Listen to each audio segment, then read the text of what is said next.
बागेश्वर धाम के धीरेन्द्र कृष्ण शास्त्री चर्चा में तब आए जब नागपुर के एक व्यक्ति श्याम मानव ने उनके खिलाफ थाने में शिकायत दर्ज करवा दी और उन्हें चैलेंज कर दिया कि आप अंधविश्वास फैला रहे हैं और अगर आप नहीं फैला रहे हैं तो फिर आप हमारे सामने आइए, उसे साबित कर दीजिए। आज नागपुर पुलिस ने श्याम मानव को रिटर्न में दिया है कि पुलिस ने जांच पड़ताल की और जांच पड़ताल में कोई ऐसी विषय नहीं निकली है जिसमें यह साबित हो कि बागेश्वर धाम के धीरेन्द्र कृष्ण शास्त्री अंधविश्वास फैला रहे थे। अब यहां से चर्चा जो है वो बहुत खुल जाती है और खुल इस लिहाज से जाती है क्योंकि भारत में धीरेन्द्र कृष्ण शास्त्री इस वक्त वो शख्सियत हैं जिन्हें या तो आप पसंद करते हैं और या आप बिल्कुल नापसंद करते हैं, जो आपके लिए सनातन परंपरा का ध्वजवाहक है या आपके लिए एक ऐसा व्यक्ति है जो भारत को अलग अलग बांटने की कोशिश कर रहा है। और इन सब के बीच में बीते एक हफ्ते में देश ने बहुतेरे तमाशे देखे। कई लोग ये आरोप लगा सकते हैं कि दिन रात टीवी वालों ने दिखाया, लेकिन दूसरा सच ये है कि जितना टीवी ने दिखाया उसका सच्चाई यह है कि लोगों ने देखा। क्योंकि धीरेन्द्र कृष्ण शास्त्री का एक वीडियो अगर सोशल मीडिया पर आ गया और उससे 12 मिलियन, 16 मिलियन या 20 मिलियन लोग दिख रहे हैं तो जाहिर सी बात है कि टीवी तमाशे को दिखाता जाएगा और आप उसे देखते जाएंगे।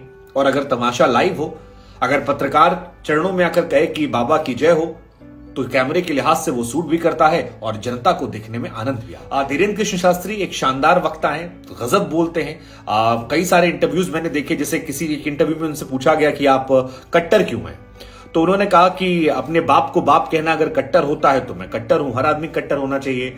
उन्होंने कई और मसलों पर बड़ी बेबाकी से राय रखी और किसी ने उनसे पूछा कि भगवान श्री राम जो हैं, आप रामचरितमानस की बात करते हैं, आप हनुमान जी के भक्त कहते हैं, बालाजी के भक्त आपको तो कहते हैं, तो हनुमान जी के जो प्रभु थे श्री राम, वो तो सौम्य छवि वाले थे। भगवान राम ने जिंदगी भर सिखाया कि कैसे दुश्मन की भी पूजा की जाए। तो बड़ा बढ़िया जवाब उन्होंने दिया, कहा कि देखिए राम वो हैं जो समुद्र की पूजा भी करते हैं लेकिन समुद्र नहीं मानता है तो उस पर बाण चलाने भी आते हैं, जो शास्त्र भी जानते हैं, शस्त्र भी जानते हैं। लेकिन कई बातें मुझे लगता है कि मैं इत्तेफाक नहीं रखता, जैसे हिंदू राष्ट्र वाली बात थी, क्योंकि हिंदू राष्ट्र बनाना संभव नहीं है। प्रधानमंत्री मोदी अभी कल परसों चादर भिजवा रहे थे ख्वाजा मोइनुद्दीन चिश्ती को। दरअसल कहानी है कि देश में आपको संविधान के दायरे में रहना पड़ेगा, क्योंकि देश में अगर हिंदू मुसलमान खत्म होगा तो जात बिरादर शुरू हो जाएगा, जात बिरादर नहीं रहेगा तो क्षेत्रवाद शुरू हो जाएगा, लोग लड़ते मरते रहेंगे। और अगर देश को एकजुट रखना है तो फिर सबको एक छाते के नीचे आना पड़ेगा और वो छाता है संविधान का। हाँ, अपने धर्म का प्रचार प्रसार कीजिए, अपनी चीजों को बढ़ाइए, अपने चीजों की अच्छाइयां बताइए, ये आपका अधिकार है और इसमें मैं बाबा के साथ। अब जहां तक बात धीरेन्द्र कृष्ण शास्त्री की है, उनकी उम्र सिर्फ 26 साल है और 26-27 साल की उम्र में लाखों लाख उनके चाहने वाले हो गए हैं। धीरेन्द्र कृष्ण शास्त्री की तारीफ करके कई लोग फिलहाल हाईलाइट हो गए, तो बहुतेरे ऐसे भी हैं जिनके यूट्यूब चैनल बंद पड़े थे, बहुतेरे ऐसे भी हैं जिनकी दुकानदारी बंद पड़ी थी, बहुत सारे जादूगर, बहुत सारे टोटका वाले, बहुत सारे ज्ञानी लोग, बहुत सारे एनजीओ वाले, बहुत सारे तथाकथित पत्रकार जिनके चैनल को रिवाइव मिल गया, बहुत सारे टीवी चैनल जिनको टीआरपी मिल गई है। लेकिन धीरेन्द्र शास्त्री का जो ये पूरा एपिसोड रहा है, ये मेरी नजर में बड़ा वॉचफुल पीरियड था, क्योंकि मुझे ये समझ आ रहा था कि अगर धीरेन्द्र कृष्ण शास्त्री यहां पर मीडिया के जाल में फंस गए तो शायद वो खत्म हो जाएंगे, और अगर नहीं फंसे तो ऐसा हो सकता है कि वो आगे एक नया पैमाना सेट कर दें, एक माइलस्टोन सेट कर दें। हालांकि मेरी सलाह अगर आप मानेंगे और मेरी निजी राय आप मानेंगे तो मेरा यह मानना है कि धीरेन्द्र कृष्ण शास्त्री बाबा जो हैं वो मोहमाया में थोड़ा सा फंस गए हैं और जनता के प्रभाव में पड़ने की जगह उन्हें सनातन परंपरा का विकास करना चाहिए। उन्हें चाहिए कि सनातनियों के लिए जितना वो कर सकते हैं, क्योंकि अपने धर्म का प्रचार प्रसार करना कहीं से गलत नहीं होता और कोई भी व्यक्ति कर सकता है, वो हिंदू हो, मुसलमान हो, सिख हो, क्रिश्चियन हो, जब तक आप किसी और धर्म को नुकसान नहीं पहुंचा रहे हैं। लेकिन जब आप जनता के बीच में जाकर जनता को एक तरीके से कहें कि लाइव टेस्ट दिखाते हैं तो फिर वहां पर आपके ऊपर सवाल शुरू होते हैं।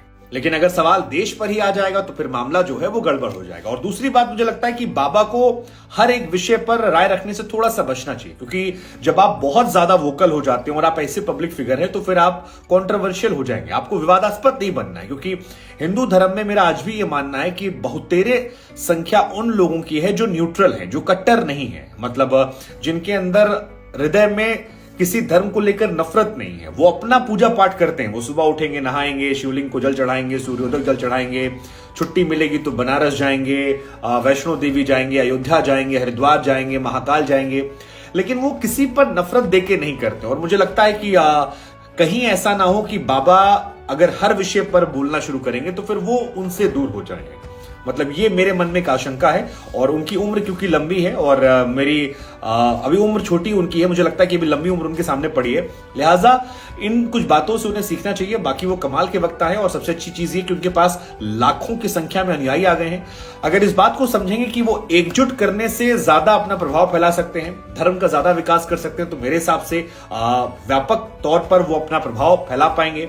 अगर वो इसी में फंस जाएंगे कि पठान को बॉयकॉट कर दीजिए, रामचरितमानस को राष्ट्रीय ग्रंथ बना दीजिए, तो मुझे लगता है कि विवादों में फंसकर एक वर्ग उनसे छिटक जाएगा। और बाबा को इस घटना पूरे क्रम के बाद इन चीजों से सबक लेके अपने आप को एक नए तरीके से लाना चाहिए जो धर्म का प्रचार करे। तो जहां तक मेरी निजी राय आप मानेंगे, मैं किसी चमत्कार में विश्वास नहीं रखता। हालांकि मेरा यह भी मानना है कि अगर किसी व्यक्ति की भावना किसी संत के या किसी व्यक्ति को लेकर है तो उसे छेड़ने का अधिकार भी नहीं है। और अगर धर्म में उंगली करने की शुरुआत की जाएगी तो फिर हर धर्म में ऐसी कुरीतियां हैं, हर धर्म में ऐसे बाबा, ऐसे पादरी, ऐसे मुल्ला मौलवी हैं जिनको दूसरे धर्म वाले सवाल खड़े कर देंगे और जो सवालों के घेरे में आ जाएंगे। तो इसलिए बेहतर है कि जिसकी जैसी आस्था उसका वैसा विश्वास। अगर आप नहीं मानते हैं तो आप मत कीजिए, अगर आप मानते हैं तो आपकी इच्छा, आप चाहे चरणों में लौट जाइए या फिर आप सर पे बिठा लीजिए या घर में ले आइए। और ये सत्य भी है, क्योंकि हिंदू धर्म के हिसाब से हम कहते भी हैं कि मानिए तो भगवान, नहीं तो सिर्फ पत्थर। मरने के बाद हम लोग अपनी स्मृतियों, अपने जो अवशेष होते हैं उनको गंगा जी में विसर्जित करते हैं। अब गंगा किन्हीं के लिए आस्था है और किन्हीं के लिए सिर्फ पानी। जो आस्था मानते हैं वो ये मानते हैं कि हमारे पूर्वज यहां अगर जाएंगे तो फिर हो सकता है कि उनकी आत्मा को शुद्धि मिल जाए, अच्छे लोक में जाएं। जिनके लिए सिर्फ पानी है वो जाकर वहां पेशाब भी करके आते हैं, कपड़े धोते हैं, उसका इस्तेमाल करते हैं। तो यह आस्था और अंधविश्वास का खेल जो ये बड़ा महीन उसमें धागे के बीच में है। और इस पर आस्था है, उस पर अंधविश्वास है। जाकी जैसी इच्छा वैसा उसका विश्वास।